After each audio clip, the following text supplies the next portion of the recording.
బట్టతలతో బాధపడుతున్నారా? ఆధునితనమైన పద్ధతిలో hair transplantation చేయబడును. Face clinic, Hyderabad. నమస్కారం. క్రోధినామ సంవత్సర ఉగాది శుభాకాంక్షలు. మనతో ఈ రోజు అనంతలక్ష్మి గారు ఉన్నారు. నమస్తే అమ్మా. నమస్కారం తల్లి. ఉగాది శుభాకాంక్షలు. మీకు కూడానమ్మా, మీకు, మీ సిబ్బందికి, ప్రేక్షకులకి అందరికీ కూడా క్రోధినామ ఉగాది శుభాకాంక్షలు. తెలుగువారి సంవత్సరాది ఉగాది కదమ్మా. మరి ఈ ఉగాది విశిష్టత ఏంటి? పంచాంగ శ్రవణం విశిష్టత ఏంటి? అసలు ఈ రోజే ఉగాది పచ్చడిని చేసుకొని ఎందుకు మనందరం తీసుకుంటాం? లాంటి ప్రశ్నలకు మీ ద్వారా సమాధానం. తప్పనిసరిగానమ్మా. కాలాన్ని భగవత్ స్వరూపంగా ఆరాధించటం భారతీయులకి అలవాటమ్మా. ఇది నేను ఎప్పుడూ చెప్పే మాటే, కొత్తగా ఏం చెప్పట్లా. కాలాన్ని ఆరాధించటం అంటే గడియారాన్ని పూజిస్తే అయిపోతుందా? మరి కాదు కదా. అంటే కాలానుగుణంగా మన జీవితాన్ని మలచుకుంటూ, దానికి తగినట్టుగా ఉంటూ, కాలంలో వచ్చే మార్పులను అనుసరించి ప్రకృతితో మనని మనం అనుసంధానం చేసుకుంటూ ఆరోగ్యంగా ఉండడానికి చేసేటటువంటి ప్రయత్నమే కాలాన్ని ఆరాధించడం. దరిదాపుల్లో మన పండగలన్నీ కూడా అదే విధంగా ఉంటాయి. అందులో ఇప్పుడు మనం ఉగాది అని మనం మొదలు పెట్టుకుంటున్నాం. ఉగాది అంటే ఏమిటి అంటే, దానికి యుగాది మారి ఉగాది అయింది అంటారు. నిజానికి అట్లా ఏది చాలా తక్కువ. పోనీ యుగాది అనుకున్నా, యుగాలు ప్రారంభమైనటువంటి మొదటి రోజు అని అర్థం చెప్పారు. కానీ దానికన్నా ఉగాది అన్నదే సరైన పదం అని చెప్పుకుంటారు. ఉ అంటే నక్షత్రం, గా అంటే గమనం, ఉగా ఆది నక్షత్ర గమనాన్ని లెక్కించటం మొదలుపెట్టినటువంటి సమయం. ఎందుకు అంటే లెక్క కట్టడం మనిషికి బాగా అలవాటు. ప్రతిదాన్ని లెక్కలేస్తాం, లెక్కలేస్తూ సమయాన్ని కూడా పరిగణనలోకి తీసుకుంటూ ఉంటాం.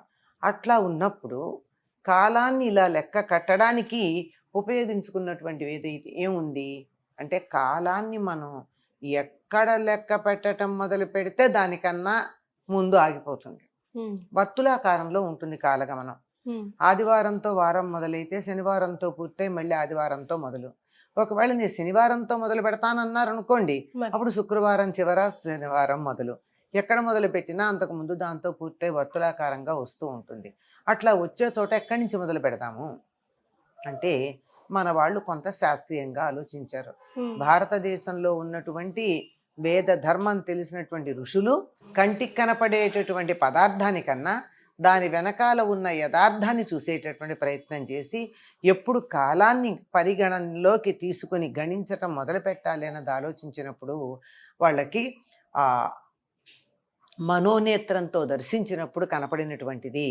దాన్ని బట్టి చైత్రమాసం శుక్లపక్షం పాడ్యమి సూర్యోదయ సమయంలో ఉన్నప్పుడు ఉగాదిగా మనం, లేక సంవత్సరాదిగా దాన్ని లెక్క కట్టాలి అని చెప్పారు. ఎందుకు చెప్పారు అంటే, వాళ్ళ దృష్టికి వచ్చినటువంటిది. అంటే తపస్సు చేసి మనోనేత్రంతో దర్శించి వారు లెక్క కట్టి శాస్త్రీయంగా చెప్పినటువంటిది. అంటే చైత్రే మాసే జగద్బ్రహ్మ ససజ్జ ప్రథమే హని శుక్లపక్షే సమగ్రంతు తథా సూర్యోదయే సతి వత్సరాదౌ వసంతాదౌ రవిరాజ్యే తదైవచ. ఈ జగత్తునంతా బ్రహ్మగారు సృష్టించటం ప్రారంభించి ఎప్పుడు పూర్తి చేశాడు? ససజ్జ పూర్తిగా చేసింది ఎప్పుడు అంటే చైత్రే మాసే, చైత్రమాసంలో ప్రథమే హని మొదటి రోజు, శుక్లపక్షే శుక్లపక్షంలో సమగ్రం పూర్తి చేసి తథా సూర్యోదయే సతి అప్పటి నుంచి సూర్యోదయం నుంచి లెక్కపెట్టి వత్సరాదౌ అన్నాడు. ఇది సంవత్సరానికి మొదలు. వసంతాదౌ ఇది వసంత ఋతువులో కూడా మొదలు అని చెప్పి అక్కడి నుంచి ఇదిగో లోకం మొదలైందండి తయారు చేసి పెట్టాడు. ఇహ స్టార్ట్ అని ప్రారంభించట. అంటే వసంత ఋతువు, చైత్రమాసం, శుక్లపక్షం, ప్రథమా తిథి అంటే పాడ్యమీ తిథి, సూర్యోదయంలో ఉన్న సమయంలో మొదలు పెట్టమని చెప్పాడు. అందుకని మనం లెక్క కట్టడం అప్పటి నుంచి మొదలు పెట్టాం. అయితే అమ్మా, మరి ఎందుకు మనం Jan 1 చేసుకుంటాం? ఇప్పుడు జనరల్ గా మా పిల్లలు అడుగుతా ఉన్నారు, ఈ రోజు ఏంటమ్మా స్పెషల్ అంటే, ఉగాదిరా తెలుగువారి సంవత్సరాది, this is our new year అంటే, అదేంటి జనవరి 1 కదా వి సెలబ్రేట్ అని అంటుంటారు. That's all world, but for Telugu people ఈ రోజు రా అంటే, వాళ్ళు కన్విన్సింగ్ గా చెప్పాలంటే ఏం చెప్పాలి ఈ ప్రశ్న? వాళ్ళ కన్విన్సింగ్ గా చెప్పడానికి సత్యం చెప్తే చాలమ్మా. అబద్ధాలు చెప్పక్కర్లా, వాళ్ళని మెలిక తిప్పి మడత పెట్టి చెప్పక్కర్లా, ఉన్నది ఉన్నట్టుగా చెప్తే చాలు. భారతీయులు కాలాన్ని లెక్క కట్టడంలో సూర్యుణ్ణి చంద్రుణ్ణి ఇద్దరిని పరిగణనలోకి తీసుకుంటారు. ఎందుకంటే చంద్రుడికి సంబంధించిన కళలను అనుసరించి మొత్తం అంతా మనకి చాలా బాగా జరుగుతూ ఉంటుంది. మొత్తం పునరుత్పత్తి వ్యవస్థ అంతా కూడా చంద్రుడి మీద ఆధారపడి ఉంటుంది. మీరు గమనించినట్టయితే చాంద్రమానంలో నెలకి 28 రోజులే ఉంటాయి. ఆరోగ్యకరమైనటువంటి స్త్రీకి నెలసరి 28 రోజులకే వస్తుంది. కరెక్ట్. ఆరోగ్యంగా ఉంటాయి.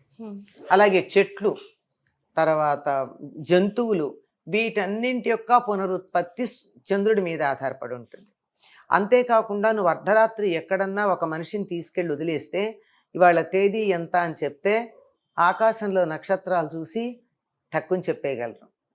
చంద్రుడు ఉన్నటువంటి పద్ధతి, ఆ చంద్రుడికి దగ్గరగా ఉన్న నక్షత్రాలు, ఆ నక్షత్రాల యొక్క సామీప్యం, ఉన్నటువంటి స్థితి, దీన్ని బట్టి సమయం చెప్పేయచ్చు. చేతిలో గడియారం లేనప్పుడు కూడా సూర్యోదయం ఎప్పుడవుతుంది అంటే తూర్పు దిక్కున బారెడు ఎత్తున చుక్క పొడిచినట్టయితే, శుక్ర నక్షత్రం వచ్చినట్టయితే అది ఇంకా ఒక గంటంబావులో సూర్యోదయం అవుతుంది అని లెక్క. ఇట్లా ఉన్నాయి కనుక ఇది ఏ నెల అన్నది చంద్రుడికి సమీపంలో ఉన్న నక్షత్రాన్ని బట్టి చెప్తారు. ఏ మాసం అన్నది చంద్రుడు ఇట్లా ఉన్నాడా అన్నదాన్ని బట్టి చెప్తారు. ఏ తిథి అన్నది ఆ చంద్రకళల్ని బట్టి చెప్తారు. కనుక పర్ఫెక్ట్గా చెప్పేయచ్చు. కానీ రాత్రింబగళ్ళ లెక్క చూడాలంటే సూర్యుడిని లెక్క చూసుకోవాలి. ఈ రెండింటిని మనం లెక్క చూస్తాం. ఈ రెండింటి లెక్క చూసి ఎక్కువ తక్కువలు వస్తే అధిక మాసంలో సర్దుబాటు చేస్తాం. దానికి కూడా శాస్త్రీయత ఉంది, ఎప్పుడు అధిక మాసం వస్తుంది అని. ఇదంతా చేసిన తర్వాత మనం ఉత్తరాయణం, దక్షిణాయనం, విషువులు, తరువాత మకర సంక్రమణం, ఇలాంటివన్నీ కూడా మనం సౌరమానాన్ని అనుసరించి చేస్తాం. ఇలా చేసే దాంట్లో మార్చి 22 లేక 21, అలాగే సెప్టెంబర్ 21 రాత్రి పగలు సమానంగా ఉండేటటువంటి కాలం.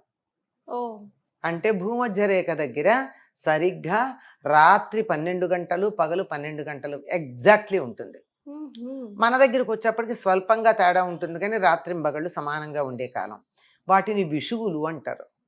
విషు అన్న పేరుతో మనకు కొన్ని కర్ణాటక, కేరళలోను, బెంగాలు వాటిల్లోనూ విషు అనే పేరుతో ఒక పండగ చేసుకుంటారు. అది వాళ్ళకి ఉగాదిగా. అలా ఎప్పుడు ఉంటుంది? అది మార్చి 21, 22, 23 ఈ ప్రాంతాలే. ఇదే కదా సరిగ్గా ఉండేటటువంటి కాలం. సంవత్సరానికి దరిదాపుల్లో చంద్రమానాన్ని అనుసరించి, సౌరమానాన్ని అనుసరించి 1-2 రోజులు తేడా ఉన్నా దరిదాపుల్లో ఇప్పుడే వస్తుంది. మనకు కూడా 10 రోజులు కావచ్చు తేడా. మళ్ళీ వచ్చే ఏడాది సమానంగా వస్తుంది. ఇలా ఉండేటటువంటిది పాశ్చాత్య దేశాల్లో కూడా అప్పుడే చూసుకునేవాళ్ళు. కొత్త సంవత్సరం మార్చి 23, 22తో అయిపోయి 23తో చేసుకుంటే నెల చివరిలో ఏం బాగుంటుందిలే అని చెప్పి ఏప్రిల్ 1 చేసుకోవడం మొదలెట్టారు. ఏప్రిల్ 1 చేసుకున్న తర్వాత ఇది బాగుండలేదండి, జనవరిలో చేసుకుందామని జనవరికి వెళ్ళారు. అంటే జీసస్ పుట్టిన తర్వాత. ఆయన డిసెంబర్లో పుట్టాడు కదా, అంచేత జనవరి 1 చేసుకుందామన్నారు. అంటే కొత్తగా ఇది రాజకీయమే ఇదంతా. జనవరి 1 చేసుకోవడం మొదలు పెడితే కూడా ఇప్పటికీ కొంతమంది, అప్పటికీ కొంతమంది పాతకాలపడు మాలాంటి వాళ్ళు ఉంటారు. ఏటీఎంకి వెళ్ళడం కన్నా క్యాష్ ఇవ్వడం బెటర్ అనుకునేవాళ్ళు. అంటే అది ఉందని తెలుసు కానీ వీ డూ లైక్ దిస్, అలవాట్లేక కనుక అట్లా చేసేవాళ్ళని ఫూల్ అనడం మొదలెట్టారు. అంచేత ఏప్రిల్ ఫూల్ అన్న మాట వచ్చింది. ఇంకా పాతకాలపు వాళ్ళు, తెలివి తక్కువ వాళ్ళు, ఫూలిష్ పీపుల్, మేము తెలివిగా జనవరి 1 పెట్టుకున్నాం కన్వీనియంట్ అని. అలా మారింది అనడానికి నిదర్శనం ఏమిటో తెలుసా? మార్చి మొదలు పెడితే ఏప్రిల్, మే, జూన్ అయిపోతే జూలై, ఆగస్ట్, సెప్టెంబర్ 7వ నెల, అక్టోబర్ 8వ నెల, నవంబర్ 9వ నెల, డిసెంబర్ 10వ నెల. లెక్క పెట్టుకున్నారా?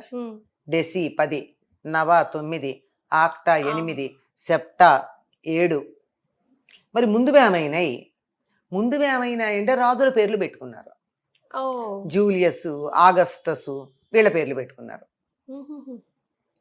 అంతుందా? ఆ పేర్లు పెట్టేటప్పటికల్లా 5, 6 రాల. ఈ ఏప్రిల్ నుంచి కొంచెం తేడా వచ్చేసింది, వీళ్ళకి ఇక్కడి నుంచే లెక్క వచ్చేసింది కదా, అలా వచ్చేసింది.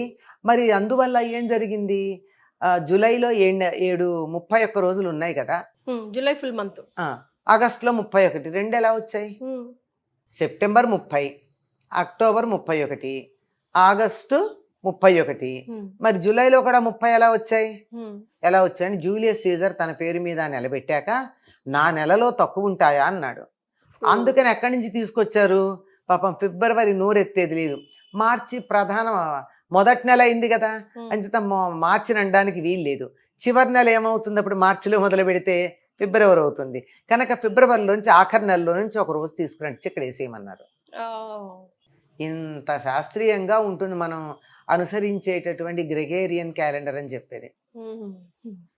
రైట్. సో ఇది అసలు తెలుగువారి సంవత్సరాది ఉగాది ఎట్లా ఇది ఇట్లా జరిగింది. దీన్ని బట్టి అర్థమైంది ఏమిటంటే మనం జనవరి 1 అన్నది ప్రపంచం అంతా అనుసరిస్తోంది. అనుసరించటానికి కారణం రాజకీయమైనటువంటి ఒత్తిళ్ల వల్ల దాన్ని ఒకప్పుడు మొదలు పెడితే ఆంగ్లేయుల పరిపాలనలో వాళ్ళు అనుసరిస్తున్నారు గనక ప్రపంచంలో చాలా దేశాలను వాళ్ళు పాలించారు గనక ఆ సమయంలో వాళ్ళు చెప్పింది బాగానే ఉంటుంది, వాళ్ళు చెప్పింది అనుసరించక తప్పని పరిస్థితుల్లో యావత్ ప్రపంచం దీన్ని అనుసరించటం మొదలుపెట్టి మనం కూడా అనుసరిస్తూ ఉన్నాము. కానీ చాంద్రమానాన్ని అనుసరించి మనం చెయ్యాలి అనుకుంటే మాత్రం వసంత ఋతువు, ఋతురాజము, ఋతువుల్లోకి మొదటిది, ఎప్పుడైనా మొదటిదే బాగుంటుంది అన్నిటికన్నా. మొదటి రోజు ప్రధానం కదా, ఫస్ట్ డే అంటూ ఉంటాం. అలా ఫస్ట్ డే ఆనందంగా ఉండాలి. వసంత ఋతువు ఇది పూలు పూస్తూ ఉంటాయి, పళ్ళు వస్తూ ఉంటాయి, పనులు అయిపోయి ఉంటాయి, పంటలు ఇంటికి వస్తాయి, ఆనందంగా ఉండే కాలం. ఇక్కడి నుంచి ఒక 4 రోజులు అన్ని ఉత్సవాలే ఉంటాయి కదా మనకి. ఇలాంటి కాలంలో మనం సంవత్సరాన్ని ప్రారంభించుకుంటే బాగుంటుంది, ఇది లౌకికంగా. కానీ బ్రహ్మగారు అప్పటికే ఆయన వసంత ఋతువులో చైత్రమాసంలో శుక్లపక్షంలో మొదటి రోజు నుంచి మీరు సృష్టి కార్యం ప్రారంభించుకోండి, నేను చేయడం పూర్తి అయిపోయిందని డిక్లేర్ చేశాడు కనుక అప్పటి నుంచి చేసుకుంటాం. ఇది సత్యం, మనం వాళ్ళకి కన్విన్సింగ్గా చెప్పాల్సిన పని లేదు, సత్యం తెలుసుకోవాలనుకున్న వాళ్ళకి అర్థమవుతుంది. అయితే మనం ఇప్పుడు వెంటనే ప్రశ్న, అది పాటించద్దా? ఏం చేస్తాం? ప్రపంచం అంతా మన పద్ధతిని పాటించే వరకు దానిని అఫీషియల్గా దాన్ని పాటిద్దాం. ఇంట్లో పండగలకి, పుట్టినరోజులకి చంద్రమానాన్ని పాటిద్దాం. సో ఉగాది రోజే పచ్చడి చేసుకోవడానికి గల కారణం ఏంటమ్మా? మనకి పండగలన్నీ కూడా ప్రకృతితో సంబంధం ఉన్నవని చెప్పుకున్నాం కదా. ఇది వసంత ఋతువులో వచ్చేటటువంటి పండగ. వసంత ఋతువు అనగానే చెట్లు చిగిర్చి పూలు పూస్తూ ఉంటాయి, అన్ని చోట్ల పూల పుప్పొడి ఉంటూ ఉంటుంది. ఈ పుప్పొడి పడని వాళ్ళు చాలా మంది ఉంటారు ఆనందంతో పాటుగా.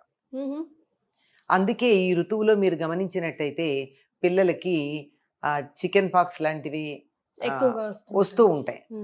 ఏం లేదు, కాలానుగుణంగా వస్తాయి, పెద్ద మందులు వేయకపోయినా కానీ వేరే రోగాలు లేకపోతే తగ్గిపోతాయి, అట్లా వస్తాయి కనుక అలా వస్తాయి గనక ఈ ఋతువులోనూ సరిగ్గా మళ్ళీ శరదృతువులోనూ కొంచెం ఆరోగ్యపరమైనటువంటి నియమాలు పాటించాలన్నారు. వసంత ఋతువు ఒకటి, శరదృతువు ఒకటి యమదంష్ట్రలుగా చెప్పబడ్డాయి. యముడు కూరలు చక్కగా పెట్టుకుని కరక్కర నవలడానికి సిద్ధంగా ఉంటాడట. ఆ కూరల బారిన పడకుండా ఉండాలంటే మన ఆరోగ్యాన్ని చూసుకోవాలి. ఈ ఆరోగ్యానికి ఈ ఋతువులో వచ్చే రకరకాలైన వ్యాధులు, ఒక సంవత్సరం పాటు మనకి ఎటువంటి అనారోగ్యం కలగకుండా ఉండాలి అంటే ఈ ఉగాది నాడు ఒక నియమం పెట్టి, మామూలుగా ఆరోగ్యం చేయమంటే చేయరు గనక నియమాన్ని అనుసరించి పండగ నియమాల్లో ఇదొకటి గనక మీరు పాటించి తీరాలి అని చెప్పి ఉగాది పచ్చడి చేసుకోమన్నారు. ఈ ఉగాది పచ్చట్లో వేప పువ్వు వేస్తాం మనం. వేప పువ్వు కన్నా ఆయుర్వేదంలో చెప్పింది ఏమిటంటే నింబ పల్లవ భక్షణం. నింబ పల్లవాలంటే వేప చిగుళ్ళు. ఇవాళ అంటే ఉగాది నుండి మొదలుపెట్టి 15 రోజుల పాటు ఉదయమే ఎర్రగా ఉండే వేప చిగుళ్ళు గనక పరగడుపున తిన్నట్టయితే 1 సంవత్సరం పాటు జలుబు, దగ్గు, జ్వరం రావు. మనం అది పాటించలేం. అందుకని కనీసం వేప పువ్వు కూడా ఎక్కువ చేదేం ఉండదమ్మా, కొంచెం ఒగరొగరుగా ఉంటుంది, కొద్ది చేదు ఉండనట్టు ఉంటుంది. మనం తాగే కూల్ డ్రింక్స్ కన్నా బాగానే ఉంటుంది, కాఫీల కన్నా బాగానే ఉంటుంది. ఆ వేప పువ్వు వేసుకుని దాంతోపాటు మిగిలిన 5 రుచులు కూడా ఇందులో కలుపుతాం. ఇప్పటిదాకా పంటలు వచ్చినా కొత్తవేవి వాడరమ్మా. ఇప్పటిదాకా మామిడికాయ, మామిడి పింద, సరే పండు సంగతి పక్కన పెట్టండి, వాడరు. కొత్త చింతపండు ఇప్పటిదాకా వాడరు. కొత్త బెల్లం అన్నింటినీ ఇప్పుడు మొదలు పెడతారన్నమాట. కొత్త చింతపండు, కొత్త బెల్లం, మామిడి పింద, తొక్కతో ఉండాలి సుమా. మామిడి పిందలు, వేప పువ్వు, కొద్దిగా సైంధవ లవణం, ఇవన్నీ వేసి షడ్రుచులు అందులో ఉన్నాయి. 6 రుచులు ఉన్నాయి. ఈ 6 రుచులు ఆరోగ్యానికి, క్షేమాన్ని కలిగించేటటువంటివి. ఇందులో ఆవు నెయ్యి కూడా వేయమని చెప్తారు ఆరోగ్యానికి. కొంచెం శాస్త్రానికి అది కొంచెం వేయాలి, వేస్తే ఆరోగ్యం. ఆవు నేతితోనే దీన్ని ప్రాసన చేయాలి. ఇలా గనక చేసినట్టయితే ఆరోగ్యంగా ఉంటుంది. ఇక ఇందులో వేసిన మిగిలినవన్నీ కూడా మన ఇష్టానుసారం వేసుకునేది. ఇందులో కారం చెప్పడం మర్చిపోయావు, మిరియాలు, మిరపకాయలు కాదు, మిరియాల పౌడర్. మిరియాలకు ఉన్న లక్షణం ఏమిటంటే మన శరీరంలో వేడి ఉంటే చలవ చేస్తాయి, మన శరీరంలో చలవ ఉంటే వేడి చేస్తాయి, టెంపరేచర్ మెయింటైన్ చేస్తాయి. కనుక మిరియాలు, ఉప్పు, కారానికి మిరియాలు, ఉప్పుకి సైంధవ లవణం, తర్వాత పులుపుకి చింతపండు, చేదుకి మామిడి తురుము కాదమ్మా, మామిడికాయ తొక్కతో ఉన్న ముక్కలు. ఇది వగరుకి సంకేతం, పులుపుకి కాదు. తొక్క ఉండాలి. మామిడికాయ వల్ల వచ్చే అనారోగ్యం ఏదైనా ఉంటే అది మామిడి కాయ యొక్క తొక్క వల్ల పోతాయి. అందుకే ఆవకాయ ఆరోగ్యం అని చెప్పేది. తొక్కతో చేస్తాం కదా, నిమ్మకాయకైనా అంతే. తొక్క తీసుకున్నట్టయితే ఎసిడిటీ లాంటిది రాదు, తొక్కతో తీసుకోవాలి. అందుకే ఊరగాయలన్నీ తొక్కతో చేస్తాం. కనుక ఇవన్నీ 6 రుచులు ఇందులో సరిపోయినాయి. ఈ 6 రుచులు తీసుకోవడం వల్ల ఆరోగ్యంతో పాటుగా మనకుండే మరో లక్షణం ఏమిటంటే, దానివల్ల అన్ని రుచులు మంచివేనండి, జీవితంలో ఉండే అన్ని రుచుల్ని మనం అనుభవించాలి, ఆనందించాలి, వాటన్నిటిని ఆస్వాదించాలని చెప్పడానికి కూడా ఇది సంకేతం. చాలా సంతోషం అమ్మా. ఉగాది విశిష్టతతో పాటు ఉగాది పచ్చడి విశిష్టత కూడా తెలియజేశారు. ధన్యవాదాలు. శుభం అమ్మ. అందరికీ మరొక్కసారి క్రోధినామ సంవత్సర ఉగాది శుభాకాంక్షలు. ఉగాది శుభాకాంక్షలు. సుమన్ టీవీలో మీ పర్సనల్ అండ్ బిజినెస్ ప్రమోషన్స్ కోసం కింది నెంబర్కి కాంటాక్ట్ చేయండి.